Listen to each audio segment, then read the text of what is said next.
खोपोली शहरातील शिळफाटा परिसरात असलेल्या नवनाथ कॉलनी येथे पोलिसांनी केलेल्या धडक कारवाईत श्रीपाद गणपत सूर्यवंशी वय 66 वर्ष यांच्या घरातून 3,22,000 रुपयांचा गांजा जप्त करण्यात आल्याने शहरात एकच खळबळ उडाली आहे। विशेष म्हणजे अटक करण्यात आलेले आरोपी श्रीपाद सूर्यवंशी हे शिंदे गटाचे नगरसेवक हरीश काळे यांचे सासरे असल्याची चर्चा शहरात पसरल्याने प्रकरणाला राजकीय रंग चढलाय।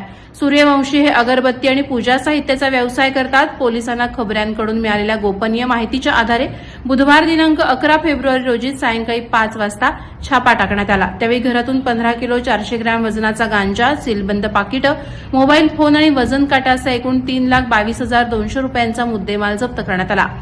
या प्रकरणी गुन्हा दाखल करण्यात आला आहे। हे प्रकरण राजकीय जोर लावून दडपण्याचा प्रयत्न झाल्याची चर्चा असतानाच पोलिसांनी कडक कारवाई करत आरोपीला अटक केल्याने शहरात मोठी चर्चा सुरू आहे। याबाबत पुढील तपास उपविभागीय पोलीस अधिकारी विशाल नेहुल पाटील यांच्या मार्गदर्शनाखाली पोलीस निरीक्षक सचिन हिरे करत आहेत।